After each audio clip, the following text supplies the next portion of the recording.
I'm Motty, that's Scotty, this is Scotty and Motty, and we are live. We are back after a small hiatus, and it is good to be back talking about Manchester United underperforming, letting us down, frustrating us, making us a little bit angry and confused, and having that slight sort of hope/delusion that things will eventually get better one day. Yes, I think Take That said it best when they said everything changes but you. Or you know, every night they did, and they also said every night I hope and pray as well, which is another apt sort of feeling towards Manchester United at the minute. But Sir Jim Ratcliffe's here, maybe he can relight our fire. Could it be magic if he does? Oh hey? Man, and then we can take that and we can party. You win. I'm out. I'm done. Oh, mind you, we do need a little bit of patience. We do. We do, babe. I love songs about talking pigs. Right, enough to Take That nonsense, because I've run out of Take That songs. They'll do get involved in the comments if you want to give us your Take That puns. Let's have some of them as well. It's good to be back. It's good to be back with you, my brother, talking about Manchester United. Can I shock you? Please do. I went to the game yesterday, right, for my birthday. Thank you for everyone that sent me birthday wishes, including you. Twice? Yeah, twice. I love that. And yes, it was disappointing. We went ahead twice and we drew when we should have won. And you should be beating Spurs at home, especially if you take the lead twice, especially if you take the lead after 3 minutes and all the rest of it. Spurs are missing loads of players. I know United are missing a few, but Spurs are missing like Son and Maddison and Bissouma and all the rest of it, and Kulusevski. I wasn't that bothered that we drew. I was kind of like, I don't know whether it's I'm used to it. I don't know if it's like expects us not to win. I don't know if it's I'm almost relieved we don't lose. Do you know what I mean? I don't feel the same sort of, it's not hitting like it used to. Because and I don't know why that is. This is our level now. Okay, speak because to me. I think expectations have become so low that a 2-2 draw at home to Spurs, who injuries aside, you know, are still a good team this season. So I think Manchester United, a 2-2 draw at home is a good result. And I think the difference is, I think Spurs will go away disappointed because they were the better team yesterday. And, you know, to come away with only a point, where Manchester United would have gone back in and looked at how the game played overall. Spurs, I think, were the better team. Yeah, I think they were. I think it was annoying as well because we could have snatched it at the end there. We obviously had a chance there, a decent chance for Scott McTominay, which kind of would have justified that substitution had that paid off. I know it's like big if, but it should have done really. I thought he should have scored, and that would have been like, okay, you got that one right because we won, but we didn't, so he didn't. Get involved in the chat in the comments. Let us know what you think about yesterday's goal. I don't want to go too much about it because it's like over 24 hours since the game yesterday. I think we're all kind of done with it, aren't we? A 2-2 draw at home to Spurs. We don't need to dissect it for the next 2 days. No. But we will talk about some players that have been absent and are coming back and what that could mean. Loads of people in the chat in the comments. Loads of people pointing out the fact we were late and apologies for that as well. Some people saying happy birthday, said the whistle, Leon Horton, King Dino, Big Coolin, all good to see you. Ross McPherson, Brian Casey, good to see you in the chat as always. Hit that like button as well, please, people. If you're watching, well, if you're not watching, you wouldn't know what I'm saying, so I don't know why I say it if you're watching. And subscribe. That's a stupid thing to say, innit? Yeah, please hit that like button. And if you're not doing already, subscribe to the channel. I think we're on 10,100, I think we're on. Good number. Which is a decent number, that, but we want more. Now, we have had injuries this season, Scott. Everyone's had injuries. Newcastle have had injuries, although they don't like to talk about it. Spurs have had injuries. City lost Rodri for a bit, and we never heard the end of it. De Bruyne... Good thing for us, though, or good thing for anyone who doesn't like City, is De Bruyne's come back and done now. He looks a shadow of his former self. I know, yeah. Absolutely terrible. But United have had injuries, and I feel like with us, for me, it's not necessarily the amount of injuries we've had, which has been bad. It's the players we've missed. And I think Lisandro Martinez is a huge player for Manchester United. I was talking about this on the Paddock podcast earlier. I feel like, especially under Erik Ten Hag, he's probably been one of his most, if not his most consistent player and integral to any success we've had. Which, you know, for a man of what he hasn't got in stature, he's certainly got in tenacity and leadership. And the last season was, for me, the heartbeat of what felt like a revolution under Ten Hag, the dawn of a new era and all that. I thought many of us saw was coming under Ten Hag. I think that's fell off slightly. But yeah, I think he was rushed back. And again, that's another question you can put down to, is it management or is it the player himself who felt he was fit enough to come back earlier on? Because if he leaves him another 6 weeks, does he get that knock or that niggle? I mean, it's all hypothetical at this stage. But yeah, incredible player. I think he's by far the best signing under Ten Hag, and it would be great to see him in the centre-back. But I mean, that's just one position that's being filled across the pitch. The other ones that are coming back, again, great players. Not so much on their day, but in their prime. We're looking at the likes of Casemiro. Again, brilliant European Cup winner. Fantastic, but I just think his days are numbered, and I think in the summer he'll be off. So we're sort of banking on him to get us through the next 4 or 5 months.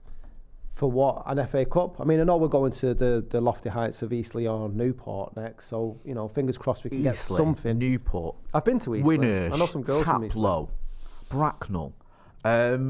Right. With the FA Cup, do you think that is salvation? Do you think that could be it? If he gets the FA Cup, I know Van Gaal got the FA Cup. Top 4? No, just the FA Cup. Nah, he's gone, mate. Do you reckon? I think he's gone anyway. I don't think the FA Cup saves his job. You don't? Not at all. Do you think it'll be like a Van Gaal scenario where even the FA Cup's not enough to save you?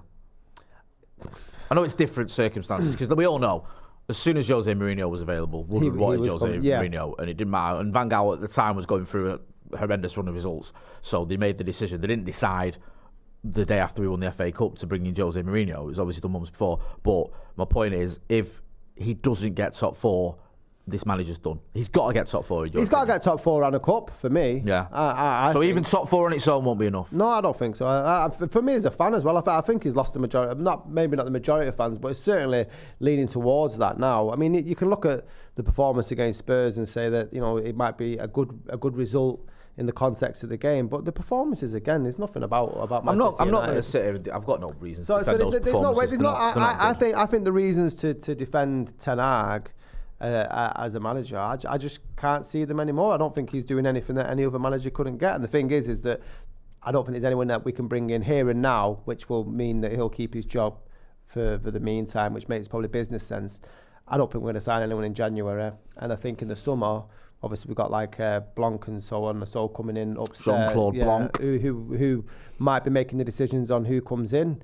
But the players that he's at his disposal, you can talk about injuries. You can talk about Newcastle whinging about injuries.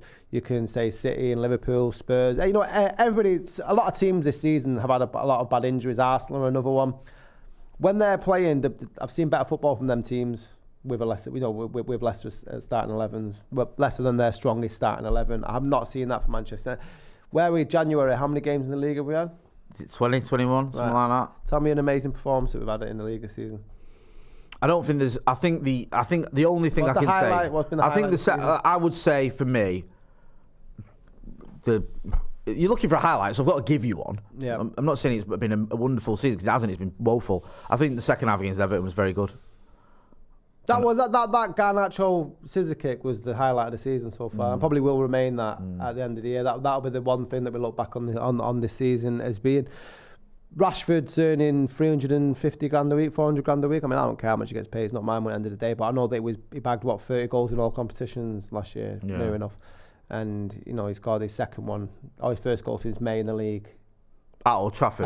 Yeah. That's not good enough. And yes, that's down to the player, right? But if the team isn't playing good, I say this week in, week out, and I get a load of shit. And honestly, I'm sick of this because I read the comments.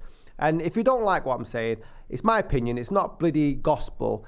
And if you're going to clap back on our comments about why you disagree with my opinion, then, back up what you don't like or what you disagree with. I'm here for a debate and an argument, but just don't come like, Scotty's talking shit. What does that mean? Laughing that. I'm sorry I commented that, bro. But do you know what I mean? I couldn't think of a reason I know it's your burn. Well, this is why I want to out just thought, I don't like saying it to your face. I'm scared. So I'll just say it on the comment and just go, Scotty's chatting shit. Oh, and then you come back at me. Why am I chatting shit? And I'll just say, fuck off. And then then get off Twitter. We'll get into what you said there. But let's go into some of the comments as well, because it's quite a similar vein. The Mancalorian says Let's start again. The Mancalorian says 2 draws all season is good, lol. Those losses are the killer. Ryan Yanni says, I feel completely detached this season. I'm more surprised when we win than a loss or a draw. Chadley Caesar says, Erik ten Hag will never play Casemiro or Mainu. I knew he would bring on McTominay against Spurs. I wish Donny or Palestri had as many chances as McTominay. Matt Wick says, lack of Leacher has exposed every flaw massively. He also says, I had sympathy, but to be honest, Erik ten Hag hasn't done enough to limit the damage or show we can function as a whole without relying on one or two players to be everything for us. Ed says, sorry lads, from when Jadon didn't get given a buy option, it meant Ineos is leaving his future in the hands of our new gaffer in summer. Erik ten Hag is gone. Victoria Simpson says one player who is not vital to rescue United is yesterday's 88th minute sub, Anthony. Did Erik ten Hag really expect him to make a difference? And also, Anthony Jarvis says, I'm not against ten Hag. I just don't see anything from him on the pitch. We've been poor for 75% of his tenure. See, that's a balanced sort of argument. I will say this, right? And this is more of a question than a statement, and it sort of ties in with what the thumbnail's saying here. Do you have any hope? Because you're right about, like, Marcus's record this season hasn't been good, but his record recently has shown signs of improvement. He's literally scored, 3 goals in his last 4 games, whatever, which for him this season is, he's back to being on form. Højlund has scored 2 in his last 2 Premier League games. His only goals in the Premier League this season have come in his last 2 Premier League games. So then you look at it and go, okay, he started scoring now. Garnacho has got, I think, is it 2 assists and a goal or whatever in his last 3 games. Do you see anything in that front 3 to think the front 3 looks like they could be gelling together, or do you still feel like it's not happening? I think the front 3 will have a great future together. I just don't think it'll be under ten Hag because I think it's too little, too late. Yeah, that's my problem with it. If this now, when I say I'll get back to the recent form of what you're talking about is that is it working? Are they gelling? I think it's too late that it's happened, and there needs to be evidence away from that for me anyway. If I was in charge, because if I'm looking at this now, I still think Erik ten Hag can save his job at Manchester United. I don't know. Do you want him to? Really? Yeah, of course I do. Because if he saves his job, it means he's done well. He's turned the season around. And I want him to do that. I want this manager to be successful. I always want a United manager to be successful. Do you want this manager to be successful, or what? Do you want Manchester United to be successful? I know you, and you're an optimist, and this is why we got on so well, because we sort of counter each other out. Yeah. You're all sunshine and rainbows, and I'm a big miserable fucking cloud, right? Yeah, so that's accurate. What is it that you see in ten Hag that makes you want him to keep his job? Because we both want the same thing. We both want Manchester United to be successful, and everyone watching, I imagine, and all United fans do. I just don't think it's available under him, and that's why I don't think he should keep his job. But I want to know what it is that you see under him, what he's done outside of winning a Carabao Cup against a pound shop Newcastle and all the teams that ran up Let's against not them. Say that when our producer's a Newcastle fan. Is he still here? No, I think he's gone, thank God for that. I knew that. Because he could, okay. Because, and I don't often say this, I kind of called the way this would go, right? I said, when he was appointed, I said, what will happen with ten Hag is what happened with Fergie. If it works out for him, is you might have to get used to the fact that Fergie did the same thing, came in, and there's a lot of short-term signings and short-term game and changing things, changing the culture of the club, getting rid of certain players, overhauling it a little bit. And you might get an initial bounce from that and a trophy or a top 4, and then the next season there might be a lull, which is kind of how it's gone. And I said, if you stick with him, and this is before we even kicked a ball in Erik ten Hag, I think he'll come good because I think there's a manager there. Right. I think there's a manager from what I've seen at Ajax. There's a manager that I think can play good football and can get us playing the way we should and can get us successful. So it's going the way I thought it would. So it'd be crazy for me to sit here now and going, it's going the way I thought it would, but I think we should get rid of him. Because I actually think the difficulty is, when he has this lull, which is what he's having now, is to stick with him. Now, I didn't know what was going to happen with Ineos and all the rest of it. I'm not saying I had the crystal ball, I didn't. But I would, personally, assess at the end of the season, because we might finish 14th, and you go, complete disaster, lost the dressing room, lost everything. We're at, we Eastleigh might knock us out of the cup. You got, he's done. But let's say if we won the FA Cup and say we finished 5th, and 5th might still get you Champions League, don't forget. Yeah. Then I'd go, all right, there's something there. He's won back-to-back trophies, first manager to do that since Fergie, and he's on the up now. After that dip, the last half of the season has been like that. So if we get the right signings in the summer, with a proper structure above him, so he's not just going, I want him from Ajax, I want him from PSV, oh, I saw him at Feyenoord, oh, do you remember him at Vitesse Arnhem? Well, I do, let's pay 60 million for him even though he's out of contract in 8 months, because that's stupid. Yeah. But he needs someone to rein him in, and I don't often agree with Gary Neville recently, but I agreed with him when he said, if you've got a manager who's like a kid in a candy shop trying to buy these players, it's up to you to say no at times. I would give him a chance, but if it's a disaster by the end of the season, then I'm not saying let's just give him another go. Yeah. But that's my only thing. I agree with you to an extent, but this just feels more than a lull. Right, so you think it's too much? I just think it's been more of a nosedive in terms of performances and results. And whilst last season we could look at certain games and say, all right, well, the victory against Barcelona was, a spark as to what might come, the football that we might play. You can balance that out with the getting battered by Liverpool at Anfield. You know what I mean? They equate each other out. So last season, whilst it was great to get the Carabao Cup, the football, honestly, I think we look at it back in rose-tinted glasses because the football wasn't sensational under 10. No, I'm not saying. So that's what I mean. So there hasn't been. But I think the results, because for me, that Liverpool game is a great example. Yeah. We went long in that Liverpool game, but we won 2-1. No one cares. I didn't care. I was there. I didn't give a toss. We beat Liverpool. That was the main thing I cared about. Yeah. Do you know what I mean? I didn't go beat Liverpool, but it was counter-attacking. It was David De Gea stopped playing out from the back. I couldn't give a shit. Yeah. Honestly. And it annoyed them as well, which was even better. Yeah. Like, I love it. And it's quite easy to, because I think the telling thing, I was saying this to John Shin, big shout out to John Shin. He was over this weekend. I met him today for a quick catch-up before he flew back to America.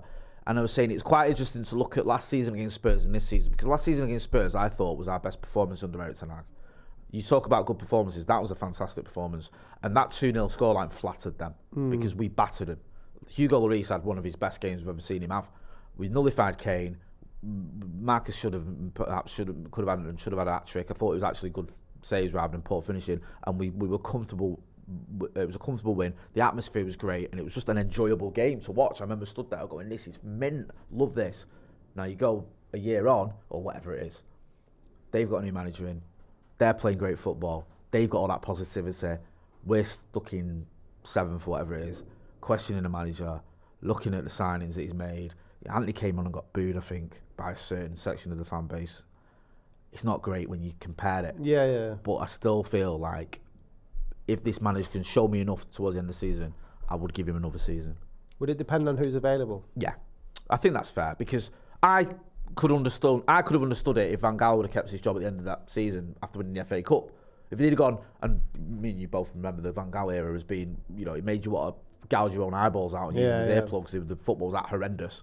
But I feel like if Jose hadn't been there, winning the FA Cup would have kept him in his job. I think they would have gone, all right. It's a rarity to win a trophy and get sacked. Yeah, it? Especially at a club like United where we don't often win trophies post-Fergie. Most seasons we haven't. Yeah. I think we've only won trophies in 4 of the last 10 years.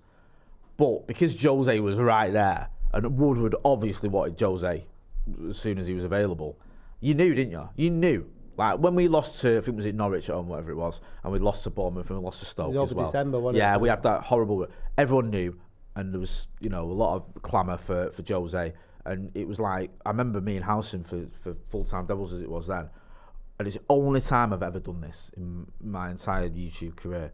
We recorded a video before it happened in terms of a manager. So I've done, you might have done the odd video where you go, okay, did it, whatever. But we recorded it of Jose's is at United before it had been announced because we knew. We knew it was coming. We knew. Yeah. Everyone knew. Do you know what I mean? You don't want to be ITK to know that Jose Mourinho was coming to take over at Manchester United. It had been like 10 years in the making, or 6 years or whatever it was at the time in the making. So we knew that one. That made sense. The trouble I've got now is, not the trouble, but I think even if you go back a few months, right, 6 months ago, people gone, get De Zerbi in. Now his lust has dimmed a little bit, not completely, but people going, a year ago it would have been Potter or whatever before he went to Chelsea. He went to Chelsea's disaster. I feel like there's a lot of flavour of the month managers who are going, he's doing really well in a minute. But how many of them are actually good managers who've got a bit of pedigree? Do you know what I mean? There's no one out there that's sort of obvious replacement, isn't there? Someone was, Lopetegui was being mentioned a few weeks ago. Wolves, dude. Yeah, and he's been sacked 5 times or something, or 4 times, in his career. So it's not like he's a banker. Do you know what I mean? Where you go, and I mean a banker in terms of you banking him, not an Ed Woodward type looking investment banker, where you go, he'll do the trick. Do you know what I mean? There isn't a Jose out there. There isn't even a Van Gaal or a I suppose Ollie wasn't really like that, or a Ten Hag out there, is there? For me, no. Unless by all means, get involved in the chat in the comments, because you saw. I mean, I know Richard Keys talks utter drivel.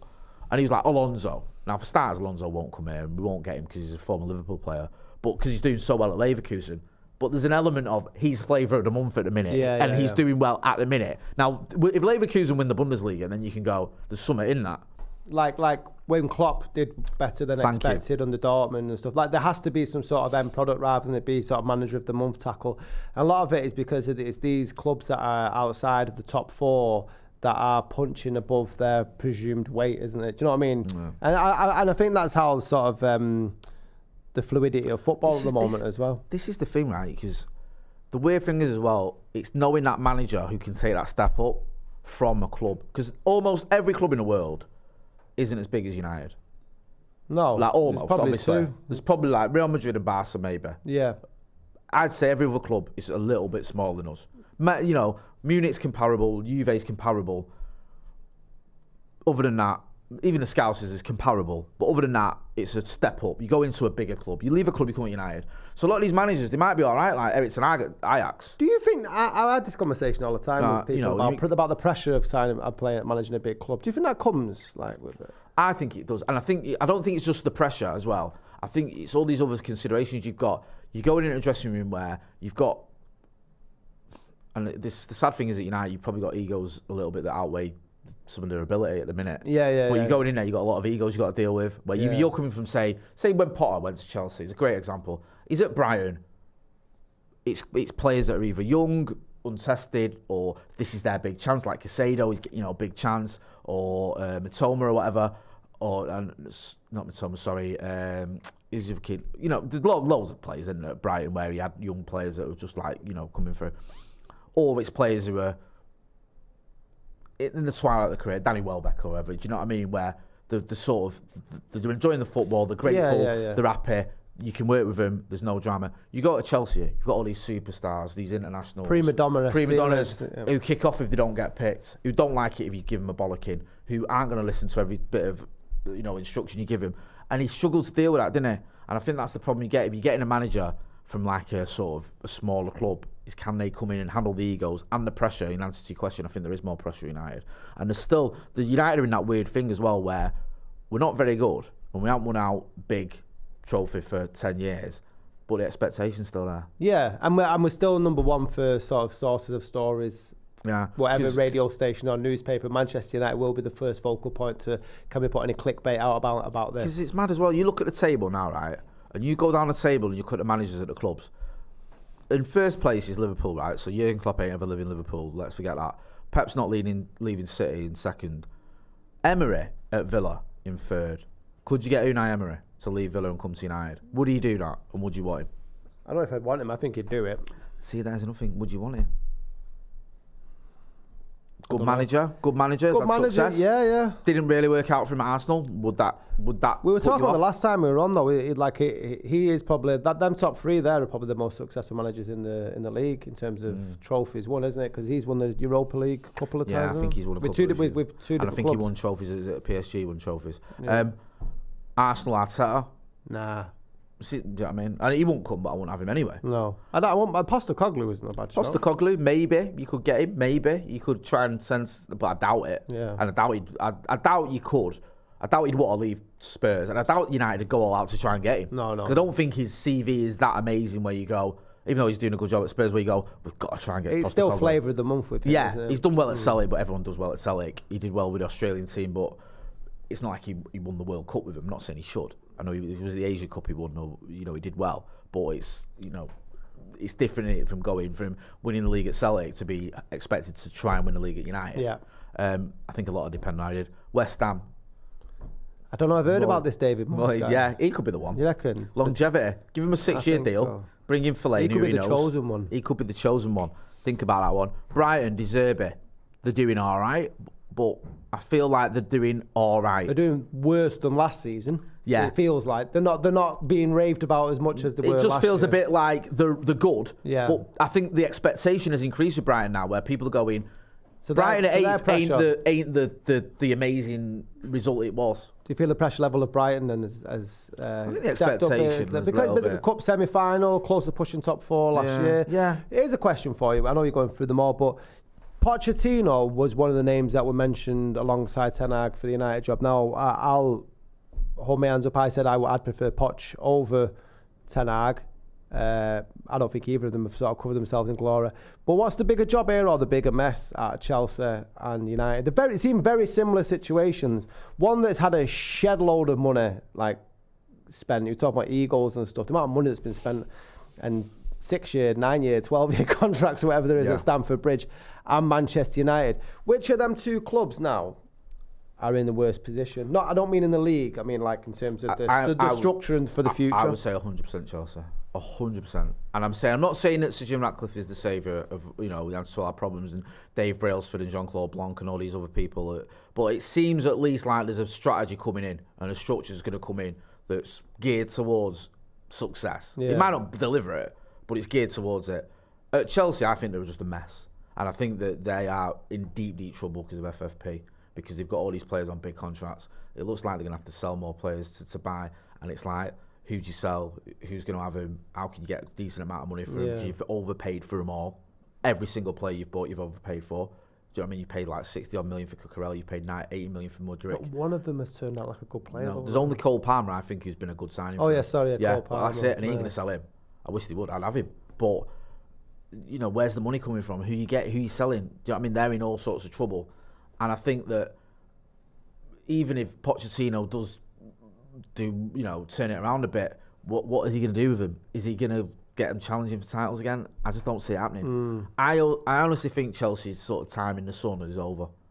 Like the Abramovich. Yeah, because how for 20 years, from 2003 to 2021 or whatever it was, they won trophies constantly. Yeah, and if they weren't winning trophies, they'd sack a manager and then win a trophy. That their formula for success was pretty much what United didn't want to mirror. Which, and maybe we should have done. But they've now gone, is it 8 years since they won a title? 7 years since they won a title? Which is the longest they've ever gone without winning a title since the Abramovich era began. I know it's not the Abramovich era anymore. Yes, they won the Champions League, was it a couple of years ago? But they're not even in Europe at the minute, and there's a good chance they won't make Champions League again. Yeah. I feel like it's coming to an end, that. I do. Is that down to Poch or the structure around him? Structure, I think. You think? I always think with Poch, I think it made sense getting him in. I think he's a good manager who can get you top four. And I think if they give him another season, he probably will do. But I feel like the bar's been raised by the competitors as well. I think you look at Newcastle, the money they've got, they're going to... You look at City, they're not going anywhere. The Scouts aren't going anywhere. Arsenal are going to be thereabouts. And Spurs, we've already mentioned. Yeah, and then hopefully we're getting our shit together. Yeah, if we get our shit together, where's that leave Chelsea? So I feel like with Chelsea, I just feel... We'll get into some comments before we wrap up, and then I can get another thought or a couple more thoughts from you as well. Jace Parker says, evening Jay, evening Scotty, have you seen the TB Joshua BBC documentary? TB? I don't know what's that. Is that the Louis Theroux? Oh, I don't know. Anthony Joshua, no. I don't know. Sorry, I haven't. Magnus Heath Shaw says, don't forget Brighton's injuries are crazy. Pezon Avante says, Man United fans are more fans of drama and controversy than the team. Sign of the times. I think there's a reason to sometimes to be, a bit done in with it all. Matt Wick says, arguably short-sighted to not see the bigger picture in regards to our rep and the knife edge our squad harmony rests on.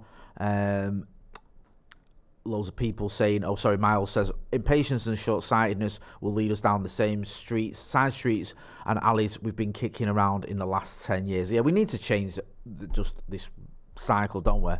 But unless you start sort of having some form of success, it's not going to change, is it? Well, that's the sort of catch-22, isn't it? It is, yeah. I mean, I know that, and a lot of people say that to me. No, we can't keep sacking managers just because they don't work. And I say, well, you don't keep strikers if they don't score. Do you see anything in the fact that, spoke about this on the Paddock podcast before, Arsenal stuck with Arteta? I know he's not necessarily set the world alight, but it looks like he's getting his act together. They won the FA Cup. Yeah. In his first 6 months. Then they finished, was it? But that wasn't with his team, though. No, that's the thing. Next season they finish 8th. Yeah. You think, right, you've got to improve on that. The season after they finish 8th, and he keeps his job. Does that show you that a manager can be given time and get it right? Fergie finished 2nd, 13th, 11th, and then I don't know. I'm not an Arsenal fan, and my standards are a hell of a lot higher than anyone who supports Arsenal, I think. Fair enough, but Fergie had a bit of a time of it. Then we stuck with him. But we had this conversation about Van Gaal, and we had this conversation about Jose, and we certainly had the conversation. Would you not have stuck with Jose? I thought you would have. I would have done. I find it massively interesting is that how the difference in narrative between Ten Hag and Jose. Now I know he sort of was the orchestrated his own sort of downfall the way he sort of deliberately like his Godfather shit, man. The way he manipulated. I've never seen a manager in my entire time watching not just United, any team who sends a team out not to win.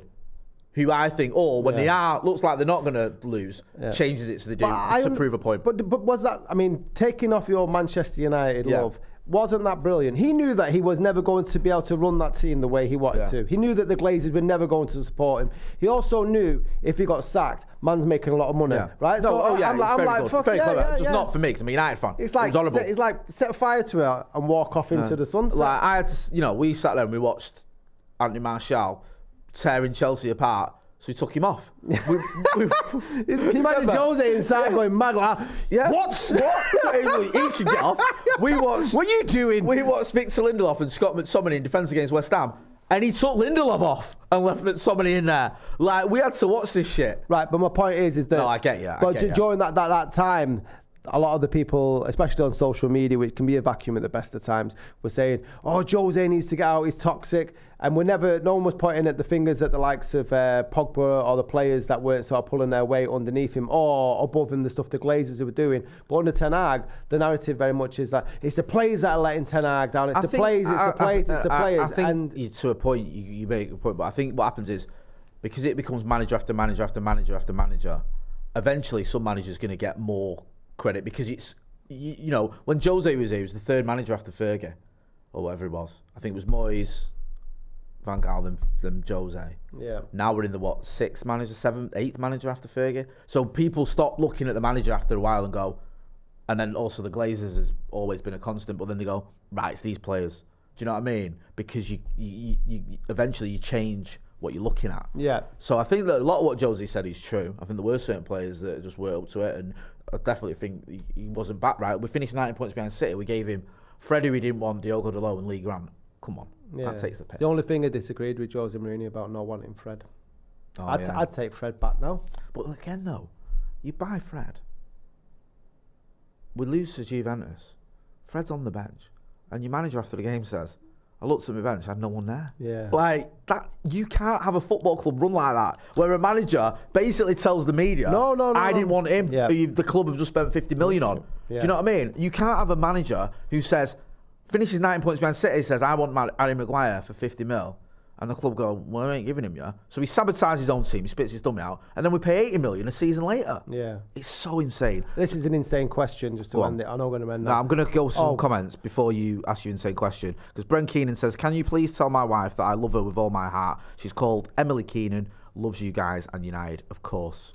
Go on. Would you take Jose Mourinho back at Manchester United? If Ten Hag was to go in the summer, would you have Jose back? I asked this question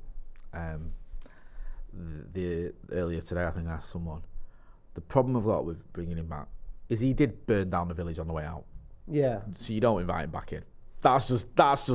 I've been barred from pubs before and they've let me back in. And did that work out well for them or you? No. Exactly. But we had a right old laugh, Do you know what the only reason I'd do that?